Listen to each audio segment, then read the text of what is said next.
Hi, everybody. Welcome to New Jersey Revolution Radio Live. It's Wednesday night. My name is Brian Powers. I am here. I'm real grateful that my comrade Tom Violet, who live streams regularly here, is on NJR, is with us tonight. How are you, Tom? Good to see you. And, of course, our main guest tonight will be Christian Perez. Christian is a conspiracy theory expert. I think it's, it's important work. And I think especially on, political left where conspiracy theories fester. So what are the conditions you think, like in politics, when you have these small little political cults happen where you got little stuff. What are the conditions like in a political body, especially? Let me take a step back. I would call the Epstein suicide and the surrounding hoopla around it the perfect storm for conspiracy theories. If I was going to create a scenario, if I wanted to create conspiracy theories, I would write with a pen and paper this Epstein, debacle, right? So let's put it all together. There's a couple things we need to add.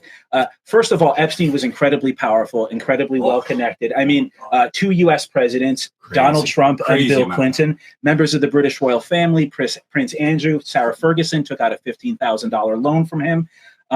He's had plane trips and traveled the world with famous celebrities, Kevin Spacey, and Chris Tucker come to mind. He has connections with famous scientists. Yep. He's met with Stephen Hawking. He's got a creepy obsession with eugenics. I don't know if anybody heard that. He has a compound in New Mexico where he wanted to impregnate 20 women and raise children. Scientists who've met with him, Steven Pinker, himself, Steven Pinker, like people have gone on record to talk about this. He's obsessed with he was obsessed with cryogenics. He wanted to have his head and his penis frozen. I don't know why. Right, so he's a very odd, eccentric. I mean, that doesn't end. He didn't want the rest of them. What was he going to do? What was his head and his penis? The rest wasn't so special. Remember how you said we don't always have answers? We don't have answers to that one. You can't.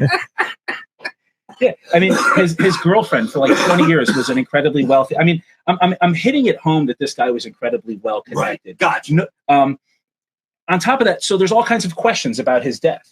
Right. There were reports of screams or shrieks. I think the word was shrieks being heard from his jail cell. Right. He was supposed to have a cellmate. He didn't. They were supposed to be checking on him every 30 minutes. They didn't. There was a guard that was asleep. So there were actually a number of guards, and a lot of the guards that were assigned to him were not actual badge carrying COs.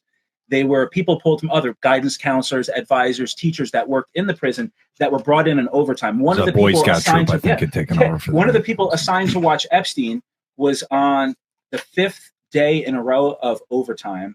The other person was on mandatory overtime. So painting this picture, right? You have him getting this sweetheart deal. He's using children as sexual predators. There's this picture being painted of this person, right?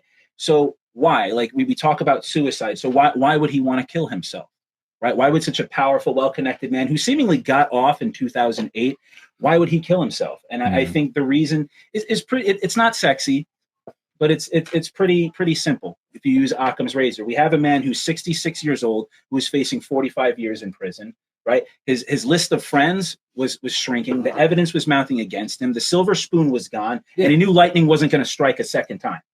Right, so we have a very powerful man who is in a desperate condition. And why don't we just wrap all that up and add it to the American criminal justice system? This is the same criminal justice system that failed Jameek Lowry, as you were talking about before, failed Sandra Bland, failed Eric Garner. And this is the issue. We're talking about a justice system where hundreds of people die in prison every year from suicide. I'm really not shocked at him committing suicide. This is a man I feel who had nothing left. There's reason for him to commit suicide. Oh, there's certainly reason. What I'm saying is, that's what it is. I do think he committed suicide. I think it was, that's why I say it was a perfect storm. Right, it was this series of issues that led to him killing himself. And in doing the research, I found that it's kind of cryptic, but it really only takes 3 to 5 minutes to hang yourself.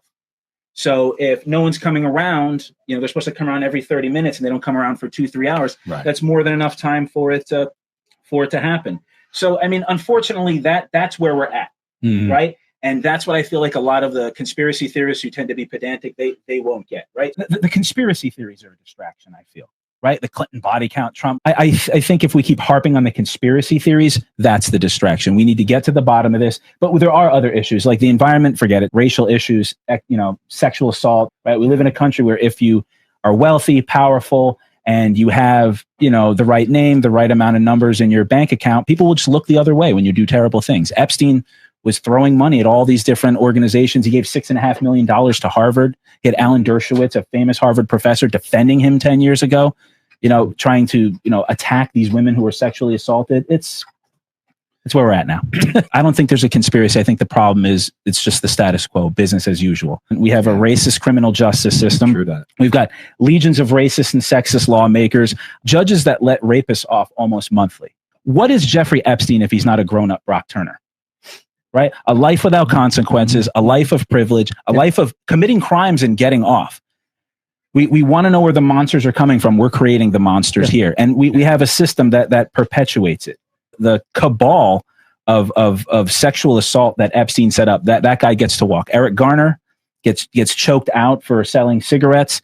Jameek Lowry gets murdered in prison. This guy, he gets to get away for 10 years. And it was the Miami Herald that actually was his undoing. It wasn't some false, weird claim by conspiracy theorists. Right. It was journalism and it was research that brought him down. It wasn't somebody making some claim and then waiting for things to unfold. And that's the difference between conspiracy theories and journalism and scholarship. One is doing research and reaching a conclusion. The other one is making a statement and hoping that everything unfolds the way you wanted. Please visit www.njrevolutionradio.com. Thanks a lot for joining me tonight, guys. Thanks for having me, Brian.